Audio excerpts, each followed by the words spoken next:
Prenez une feuille et un stylo. Non, je plaisante.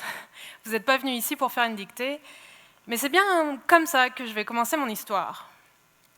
Lorsque j'avais 6-7 ans, j'avais vraiment très envie d'avoir un stylo plume. J'avais vraiment très envie d'avoir un stylo plume parce que pour moi, à 6-7 ans, avoir un stylo plume, c'était être adulte, être prise au sérieux. Et à 6-7 ans, j'avais vraiment très envie d'être une adulte. Conception qui change avec le temps. J'ai donc passé un marché avec mes parents. Si je ne faisais aucune faute d'orthographe, donc que j'obtenais 100% à 10 dictées consécutives, mes parents m'offraient un stylo plume. Mes parents ont accepté et je suis partie sur ma quête du stylo plume. Première dictée, aucune faute d'orthographe, 100%, tout va bien. Deuxième, troisième, 9e dictée, tout va toujours bien. On arrive à la dernière dictée. On arrive à la dernière phrase de la dernière dictée. Comme vous en doutez, il me manque un petit S, un participe passé mal accordé, qui me vaut un 98 sur 100. Et adieu, le stylo plume. C'est, pour être honnête, probablement le meilleur titre que j'aurais pu trouver à ma présentation ce soir. C'est faute d'orthographe qui change notre histoire. Alors, je ne vous parle pas de cette faute d'orthographe que l'on remarque juste après avoir appuyé sur « Envoyer » un courriel important à notre patron. Non, celle-ci, je ne peux rien pour vous. Si quelqu'un a une solution miracle, je suis preneuse. Moi, je vous parle de faute d'orthographe dans notre génome. Notre génome, ou ADN, c'est une suite de lettres, une suite de 4 lettres, pour être exact, que l'on appelle nucléotides. A, T, C et G. Notre génome, c'est en partie ce qui raconte notre histoire. C'est en partie ce qui fait que nous sommes nous. C'est ce qui fait que je suis brune, c'est ce qui fait que vous êtes blond, que vous avez les yeux bleus ou que j'ai les yeux bruns. Notre génome, en partie, raconte notre histoire.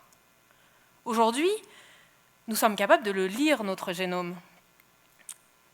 Alors, au début des années 2000, nous pouvions lire notre génome pour la modique somme de 100 millions de dollars américains par personne. Aujourd'hui, on est sur des sommes beaucoup plus raisonnables. Pour 1000 dollars, vous ou moi, pouvons séquencer notre génome, pouvons lire notre génome. Mais pouvons-nous le comprendre? Pour ça, il faut déjà comprendre comment notre génome est organisé. Est-ce que quelqu'un peut me dire ici ce que ça veut dire? Je vous rassure, moi non plus. Il faut déjà comprendre que c'est organisé d'une certaine façon. En 1961, nous avons découvert que c'est organisé sous forme de triplet. Cela prend 3 nucléotides pour avoir un codon. Un codon, c'est un peu comme une syllabe. Et en 1965, nous avons réussi à découvrir le code génétique. En gros, nous avons réussi à trouver quel codon correspond à quelle syllabe. Par exemple, nous savons que nous avons un codon particulier qui est un signal ouvrez les guillemets et que nous avons un codon particulier qui est un signal fermez les guillemets. Donc si on reprend notre morceau de génome de tout à l'heure, on est maintenant capable de trouver un signal ouvrez les guillemets suivi d'une suite de syllabes formant un mot et d'un signal fermez les guillemets. Cela donne un mot qui est ce que l'on appelle une protéine. Une protéine, c'est un peu l'ouvrière de la cellule. En fait, soyons honnêtes, c'est elles qui font tout.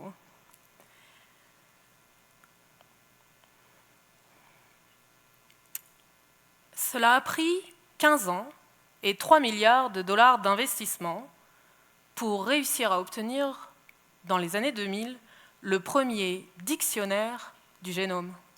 Alors c'est un format un peu différent du Larousse ou du Petit Robert, mais c'est un dictionnaire qui contient absolument tous les mots de notre génome. 22 ans après que l'on sache lire et qu'on a un dictionnaire, est-ce que l'on est capable de tout comprendre? Si je lis mon génome, est-ce que je suis capable de comprendre mon histoire? 22 ans après, savoir lire et avoir un dictionnaire, sommes-nous capables de comprendre toutes les maladies héréditaires? Une maladie héréditaire ou maladie génétique, c'est un peu comme une faute d'orthographe dans votre génome. Un mot mal orthographié et qui change votre histoire. Une lettre de différence. Chapeau, château. Très similaire, mais quand même différent, surtout si vous essayez de le mettre sur la tête.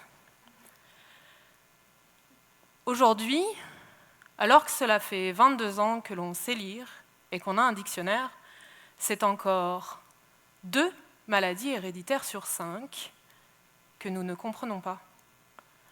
2 histoires sur 5, quand on sait lire et qu'on a un dictionnaire, c'est beaucoup. Et s'il nous manquait des mots?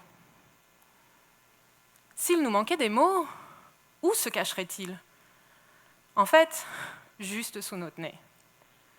Si cela prend 3 nucléotides pour former une syllabe, ce morceau de génome derrière moi, je peux le lire de 3 façons différentes, en fonction que je commence au premier, au deuxième ou au troisième nucléotide. Si je commence au deuxième nucléotide, j'obtiens des triplés complètement différents. Et je suis capable de trouver un nouveau signal, ouvrez les guillemets, suivi de nouvelles syllabes, suivi d'un signal, fermez les guillemets, qui nous donne un tout nouveau mot, une toute nouvelle protéine. Alors, si on cherche bien, si on pose la question, on est capable de les trouver, ces nouveaux mots. On est capable de les identifier dans nos cellules. Et la grande majorité proviennent de pseudogènes. Alors, qu'est-ce que c'est qu'un pseudogène? Si le génome est l'ensemble de nos gènes, qu'est-ce qu'un pseudogène? Ce n'est pas de la pseudo-science. En fait, un pseudogène, c'est un gène, pas vraiment, on n'est pas sûr, on sait que ce n'est pas fonctionnel. Pour être honnête, c'est à peu près ça la définition d'un pseudogène. En réalité, un pseudogène, c'est une copie d'un gène fonctionnel. Prenons par exemple ici un gène ou un mot, ver, VER. Un pseudogène, c'est une copie de ce gène qui va accumuler des mutations, ou devrais-je dire des fautes d'orthographe. Cette accumulation de fautes d'orthographe, c'est exactement la raison pour laquelle on pense que c'est non fonctionnel. Et si c'était un centre de recyclage? Cette accumulation de fautes d'orthographe, à travers le temps, peut petit à petit former un nouveau mot, similaire, mais légèrement différent. Par exemple, ver, VER, peut devenir ver, VERT. Ça se ressemble beaucoup, mais ça ne veut pas dire exactement la même chose. Alors là, vous m'écoutez, mais pourquoi est-ce qu'on voudrait savoir si ces pseudo-mots sont vraiment des mots? En fait, c'est parce que quand je vous dis qu'on est capable de lire votre génome, on ne le lit pas du début à la fin sans prendre de pause. Somme toute, qui ici a lu les 7 tomes d'Harry Potter de A à Z sans prendre de pause? Si vous l'avez fait, félicitations, vous avez tout mon respect. La plupart d'entre nous, nous allons le lire chapitre par chapitre, voire même paragraphe par paragraphe. Pour notre génome, c'est un peu la même chose. Nous le lisons morceau par morceau. Et ce que nous voyons, ce sont des fragments de notre génome. Si dans mon dictionnaire, le seul mot que j'ai est le mot ver, VER, les fragments qui sont derrière moi peuvent me laisser penser que j'ai des fautes d'orthographe. Un T, un S, un accent, alors que je ne devrais pas en avoir. Mais si nous étions capables de voir la phrase en entier, cela donnerait peut-être une réalité très différente. Un vers, vert, c'est vert, vers le vert, vert, à l'envers, l'idée vert, de Prévert. C'est une phrase que j'aime beaucoup. Nombre d'entre vous la trouveront complexe, moi je la trouve intéressante, c'est peut-être pour ça que je suis scientifique.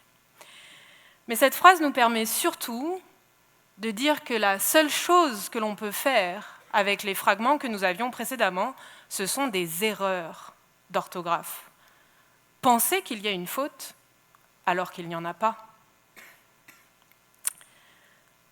Alors on a des mots, on a un dictionnaire qui contient des mots, on a des mots qui ne sont pas des mots, on a des mots qui ressemblent à des mots, on a des mots qui sont cachés, on a des mots qui sont des pseudomots qui devraient être des mots mais qui ne sont pas des mots. Si vous avez des mots de tête, je ne vous en voudrais pas. Comment peut-on vraiment savoir ce qui est un mot dans notre génome? En fait, on n'est pas allé chercher bien loin, on a simplement posé la question à Google. Bon, pas tout à fait. En fait, on a utilisé exactement le même algorithme que celui que Google utilise pour la reconnaissance d'images.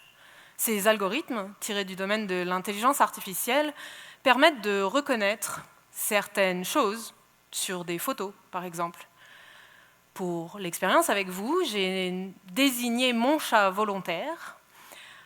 Si je fournis à notre algorithme suffisamment de photos de mon chat, notre algorithme est capable d'apprendre que ceci est un chat. Et après, notre algorithme est aussi capable de nous dire que ceci est aussi un chat. C'est moins évident, mais si. Véridique, j'ai fait l'expérience. Pour les mots, c'est exactement la même chose. On donne à notre algorithme des mots que l'on sait sont fonctionnels et on lui demande où sont ceux qu'on aurait pu rater. Alors, pourquoi est-ce que ça occupe mes journées et surtout celles de mes étudiants? Parce qu'au cœur de notre démarche, il y a le patient. Le patient qui vient avec une maladie héréditaire et qui cherche des réponses.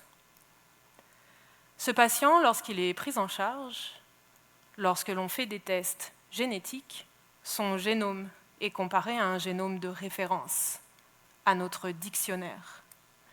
Si notre dictionnaire n'est pas exhaustif et exact, ce sont des fautes d'orthographe que nous pouvons manquer et ce sont aussi des erreurs d'orthographe que nous pouvons faire. Alors avoir un dictionnaire complet, exhaustif, c'est absolument nécessaire. Et pour boucler la boucle, finalement, je l'ai eu, mon stylo plume. Véridique, hein, c'est celui de quand j'avais 6-7 ans. Je l'ai eu parce que certains diront que je suis têtue. Moi, je préfère le mot résiliente. Mais aussi parce que mes parents m'ont donné une deuxième chance. Et à 7 ans, j'étais bien loin de me douter que moi et ce stylo plume allions en fait passer notre carrière à chasser les fautes d'orthographe. Alors, certes, sous une forme un peu différente, mais tout de même.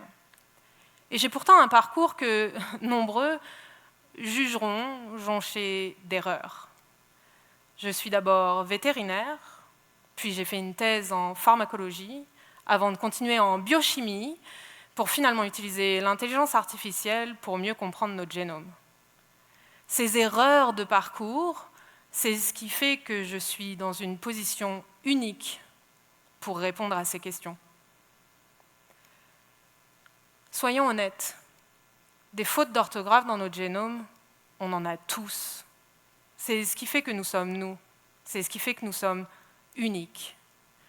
Moi, mon travail, c'est simplement de m'assurer que ça ne soit pas une faute d'orthographe qui écrive le mot « fin » à votre histoire.